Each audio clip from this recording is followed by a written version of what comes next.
নমস্কাৰ, মোৰ অন্য এটি ভিডিঅ'লৈ আপোনালোকক পুনৰবাৰ স্বাগতম জনাইছোঁ। আজি মই বনাম লাই শাক আৰু চিকেন। এই ৰেচিপিটো একদম সিম্পল, বেছি টাইমো নালাগে আৰু বেছি বস্তুৰো প্ৰয়োজন নাই। ইয়াৰ কাৰণে মই লৈছোঁ লাই শাক অলপ, চিকেন আৰু পিঁয়াজ দুটা, আদা নহৰু, গোটা মছলা আপোনালোকৰ লগত যি আছে সেয়াই দিব আৰু অলপ গুড়া মছলাবিলাক লৈছোঁ, ধনিয়া, জিৰা, জলকীয়া, নিমখ, হালধি।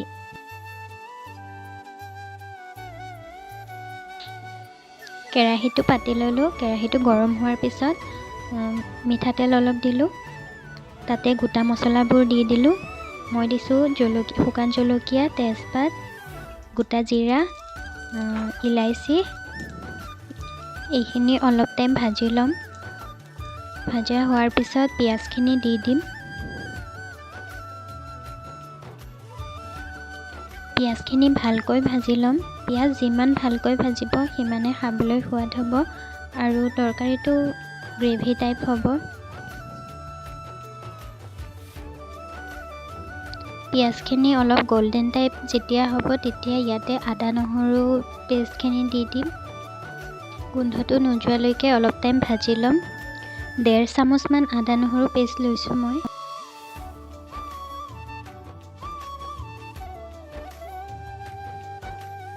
এইখিনি ভাজা হৈ গ'ল। এতিয়া মই মাংসখিনি দি দিছোঁ। মাংসখিনি দি ভালকৈ লৰাই লৈছোঁ।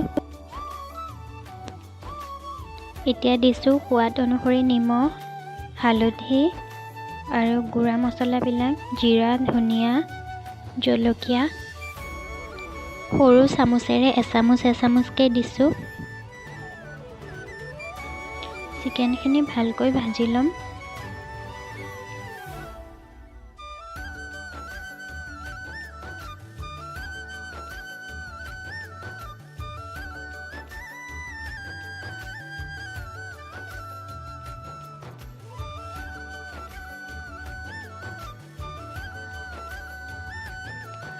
চিকেনখিনি ভাজা হোৱাৰ পিছত গোটা নহৰু কেইফুটমান দি দিছোঁ আৰু এতিয়া ইয়াতে শাকখিনিও দি দিম।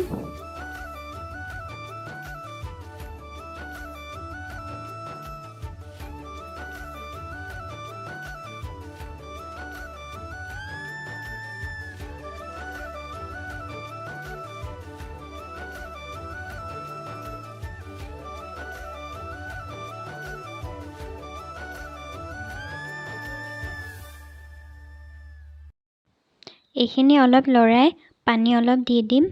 পানী অলপ দি ঢাকনখন লগাই দিম।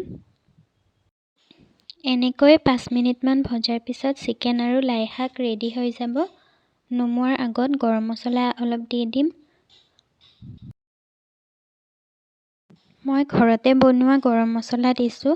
আপোনালোকে পেকেট গৰম মছলাও দিব পাৰে বা চিকেন মছলাও দিব পাৰে।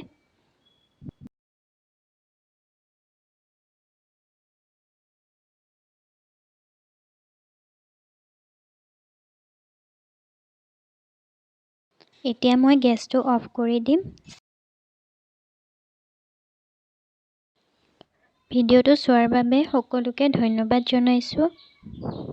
সকলোৱে ভালে থাকক, সুস্থ থাকক। যদি ৰেচিপিটো চাই ভাল লাগিলে তেতিয়াহ'লে প্লিজ লাইক, শ্বেয়াৰ আৰু ছাবস্ক্ৰাইব কৰি দিব। এটি নতুন ভিডিঅ'লৈ আকৌ লগ পাম।